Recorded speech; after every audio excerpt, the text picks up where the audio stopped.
Good morning, everybody, and welcome to Sober School, where you can always find experience, strength, and hope. My name is Drew. I'm an alcoholic. We want to welcome you to this platform here today, regardless of what your addiction may be. You're welcome here. We support multiple pathways of recovery, not just one, but all pathways. And whichever pathway it is that you choose, we want to make sure we're here to help you, and we definitely want to make sure that it works for you. If you're watching this through the Recovery Classroom Facebook group page, we encourage you to share your own experience, strength, and hope in your own words of wisdom. You never know who needs to hear what it is you might have to say, and it could just change someone's life, including your own. I have absolutely nothing on my topic list today to discuss because it's all up here. I've got so many emotions going through my mind, and so I figured we'd just wing it. Over the last several weeks, some friends of mine that I've been working with on a project, we've been working together. Well, just last night, they publicly announced and released the information for this event that we've been working on. Those of you who know me know that 25 years ago I used to work on the independent professional wrestling scene. Yes, we're talking about the wrestling scene where tables and ladders and chairs and all that crap. And I had a really good time at it, but 22 years ago, December 29th, 2001, I walked away from it for good. And I began focusing on my career, my family, my job, building the life for myself that I wanted to build. And I've been pretty successful at that, thank God. The one thing I was terrible at was my alcoholism because, again, we're dealing with a subtle foe, right? Cunning, baffling, and powerful. And so over the course of that 22 years, alcohol became my master, as I mentioned yesterday. And, the alcohol did such damage to my body. I ballooned up. I put on so much weight. Hell, I could barely run to the mailbox, much less, get out of bed without breathing heavy. I just damaged my body so much and put my body in such a state to where I remember saying over the course of that 22 years, even if I wanted to wrestle again, there's no way in hell I could because I just physically couldn't do it anymore. And I was okay with that. For some reason, I was okay with that.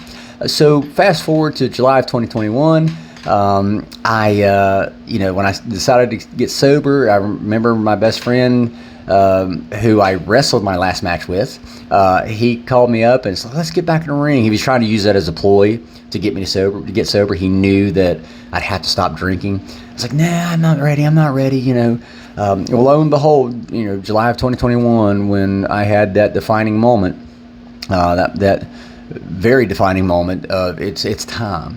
I'd reached that point of desperation in my life.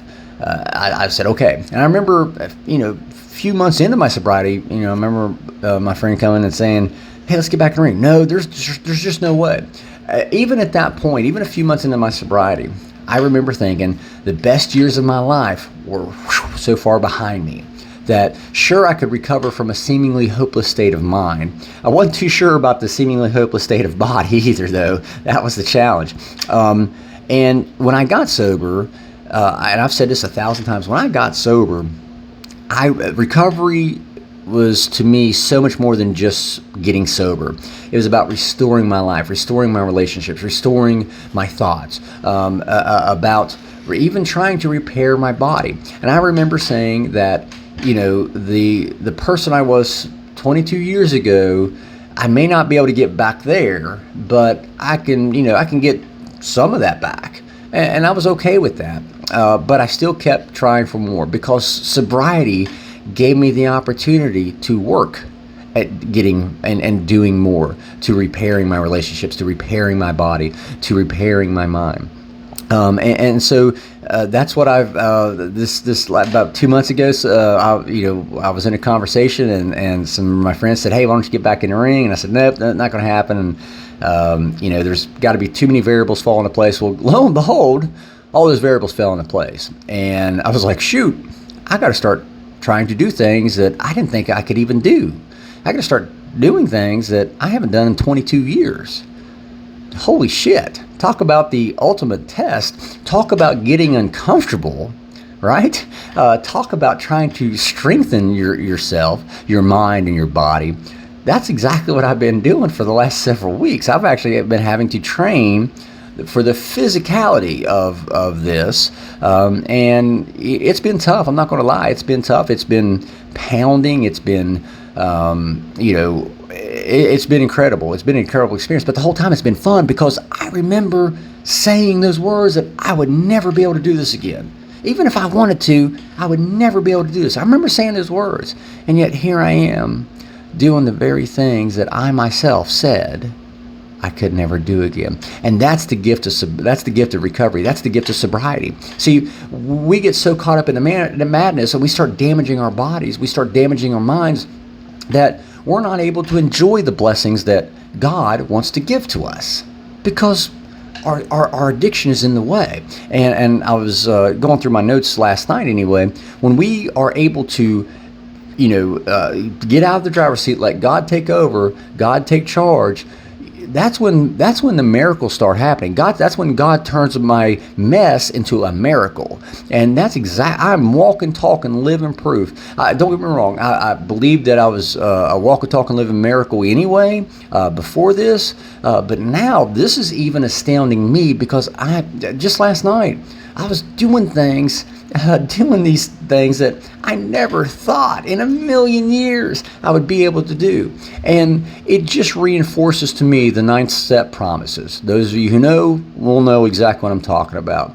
We will be amazed before we are halfway through. We will not regret the past, nor wish to shut the door on it. Wow. I mean, Bill Wilson wrote that in 1939, and man, he was spot on. He wrote that for me. And so I'm just incredibly thankful for the Rooms of Alcoholics Anonymous. I'm incredibly thankful for a fellowship of men and women who took me under their wing willingly, not for profit, not for anything like I did. They shared with me their experience, strength, and hope. They shared with me what worked for them and encouraged me to take their advice and make it my own. And that's exactly what I did. And so not only did I get sober, not only did I restore myself from a seemingly hopeless state of mind, hell, I restored myself from a seemingly hopeless state of body as well. And I'm 2 years sober and it still blows my mind. And that's where I keep going back to that undercurrent of excitement that gets covered up sometimes from fear, apprehension, anxiety. I get that. But underneath it all, there was this current of excitement that kept flowing. And I just kept trusting the current, just kept trusting God that He was going to lead me where He wanted to lead me. I just couldn't be any more ecstatic and excited. But I've already, I've been thinking about it already. I want to leverage this opportunity to reach those and convince those who may still be on the fence. The best years of my life are already behind me. That's bullshit. I thought the same thing too. Until July of 2021. Then I started slowly but surely realizing the best years of my life are right in front of me. All I got to do is take that step. I'll leave you guys with that. I hope you guys have a kick-ass day. Thank you guys for letting me come in and share 5 to 10 minutes of your day with you. This keeps me sober. If there's a topic you'd like to hear discussed, please feel free to email me directly, Drew, D-R-E-W, @soberschool.org, or you can drop it out there on the Recovery Classroom Facebook group page, and we'll take a look at it. So again, want to thank you guys for letting me come in and share this. I couldn't be any more excited. With that, I'll let you guys go. Hope you have a kick-ass day. Remember, guys, you cannot get drunk if you don't take that first drink.